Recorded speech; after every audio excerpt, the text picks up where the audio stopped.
So before you lose thousands of pounds, here's 10 things you need to check before buying your next used car. Guys, welcome to HDG Cars.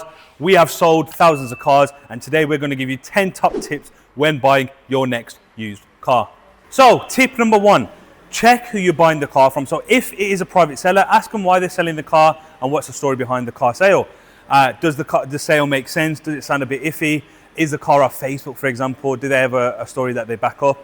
If not, you might want to be wary. Now, if you're buying from a car dealer, check their Google reviews, check the reviews, check their stock, check their website, check if they're FCA approved. There's loads of ways to check if a dealer is verified. Once you do those things, guys, you'll have a better understanding of why this person or this company is selling the car, and if it's just their business or they're moving abroad, for example, if it's personal, and everything in between. So always make sure you know why the person or the company is selling the car.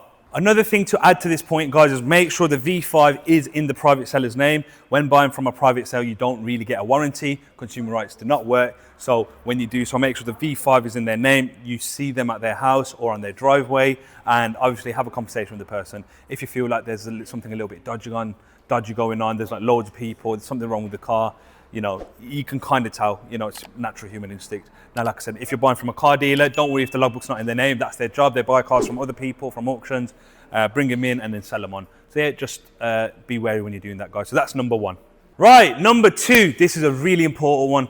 Make sure you start the car yourself from cold. So please ask the dealer or the private seller to ensure that the vehicle is cold, so that when you come to see the vehicle, it's been sat for a little while, you can have a look around the car properly, and when you start it, you can listen for any unwanted noises, especially if a vehicle's timing chain has an issue or something's wrong with the belt or the water pump. When you start the vehicle for the first time, you might hear a clicking noise or rattling noise or something in between, and that would be a big telltale sign of something's wrong with the vehicle. If that is the case, guys, you can lose up to £5,000 on an engine rebuild. So please, please, please make sure you can. Obviously, sometimes it can't happen if the private customer is still, or private seller, sorry, is still selling the vehicle and they're still using it daily. So sometimes that doesn't work. But if you can make sure, please do. If a dealer started the car on warm and they don't have a legitimate reason, that might be a reason to stay away from them. Right, and tip number 3. Guys, it's a really simple one, but something people always neglect. Just check the MOT. So get the car's registration, if the number plate's hidden on the advert for whatever reason, and just check the MOT, guys. Make sure there's not many advisories. Make sure it has a valid MOT. If it has a decent amount of MOT, don't worry if it doesn't, guys. However, if it's due in the next couple of months, for example, you may need to fork over a few hundred quid or even a few thousand quid to get it through the MOT. So make sure the advisories have been done, or there's some minor advisories that wouldn't be a major issue.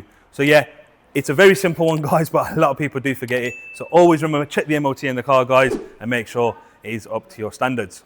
Right, guys, tip number 4. This is a really, really important one. We stress this to all of our customers. Make sure, I'm going to say that one more time, make sure you take the car for a test drive. Why do I say that? When you drive the vehicle, you'll know if the vehicle is suited to your needs, if you like driving the vehicle, if there's any knocks and bangs and anything in between. So guys, make sure you take the car for a test drive. If it's not possible in the day, come back later and test drive the vehicle, because when you test drive the vehicle, you get a feel for the vehicle, feel how good the gearbox is, how the engine pulls. And generally, if you hear any knocks, especially when you go over a little bit of a bump, if you hear a knock or bang, you know there might be something with the suspension, and that can cost you thousands of pounds as well. So guys, always make sure you can take it for a test drive, and when you do take it for a test drive, make sure you have a valid insurance and the vehicle has road tax and a valid MOT. So make sure, guys. Right, tip number 5, guys. Don't just run one HPI check on the vehicle, run more than one HPI, 2 or 3. It costs up a couple of quid, guys, up to about 30, 40 pounds, but it can save you thousands of pounds. What do I mean by that? When you do a HPI check, you can check if the car has outstanding finance. Has the car been written off before? Is there any outstanding recalls in the car? Any issues with the vehicle that you need to know? And sometimes when you only do one HPI check, it won't get all the information. So make sure you run 2 or 3 HPI checks if you can, using verified websites like VCheck. You've got Car Vertical, you've got HPI check, you've got loads of them out there. Guys, a couple quid, but that couple quid can save you thousands and thousands of pounds. Because if the vehicle's a Cat S, it's not worth as much as you think it is. If the vehicle has had super heavy damage and you feel like, it's not being repaired to the right standards, you'll be able to tell from there. If the vehicle has outstanding finance, you buy that vehicle, you are liable to pay that finance. So please, please, please, guys, make sure you do more than one HPI check and ensure that you know exactly what you're getting into. Right, guys, tip number 7. 7? 6. Oh, 6. Right, tip number 6. Carry on, don't worry. Tip number 6. Not everyone can do this, but if you're able to do so, get an OBD scanner. They're relatively cheap, or borrow one off a friend or a family member if they have one. A lot of people do. And make sure you plug the car in. So put it into the OBD port, scan the car, clear the code, take it for a drive, rescan the car, and make sure there's no untoward issues. Sometimes, guys, there can be underlying electrical issues that you don't know about. One time we were about to buy a vehicle and then we found that the oil pump for some reason was a bit low. Although it didn't show up as an engine light or anything, or oil pressure, we found out, and that was a £350 job. So luckily, because of that OBD, we were able to save hundreds of pounds. Now, if you find something untoward, like the timing's out or something, you can potentially save yourself thousands and thousands of pounds. But just plugging the OBD in and checking the vehicle. Right, guys, tip number 7. So for example, this Volkswagen Golf R we have for sale has 2 keys. And a lot of people sell their cars with 2 keys, but the 2 keys actually don't work. We've seen it loads of times where people have bought a NAF or a fake second key to increase the vehicle value. So make sure when you've got 2 keys, you check both keys work, put the key into the keyhole, into the ignition, make sure it starts. Make sure when you press the buttons, both of them work. So I've checked that one, make sure that one works. This battery is dead, so also that's another scam that people do. Take the battery out, say, oh, the battery's dead. Make sure you get a battery, put it in, check it. Because we've seen loads of times where people, especially with the lease companies, they lose the first key. So they make a key or they're using the second key. And when they give it back to the lease company or when they're selling the car on, they buy a fake key or like a dud key off eBay for 30 quid and sell the car for 500 quid more. So that's a small little scam that people do. It's not always a niche thing, but yeah, just make sure that you check both keys and ensure they're both working. So guys, tip number, I think it was 8, wasn't it? Am I right? 8, yeah, carry on. Number 8. So tip number 8 is always check the VIN number, the logbook, the V5, the VIN numbers match, so you can sometimes see it on the window, inside the door, on the engine bay. Make sure the VINs match up, make sure the V5 is towards that VIN, make sure it's a valid V5 document. You can kind of tell if you're about to transfer it. Obviously, you're able to do so. Make sure all the paperwork's in standard. If the car has some service history, make sure you read through the service history. Does it add up? Does the vehicle look like, or why has it had 2 services in 1,000 miles?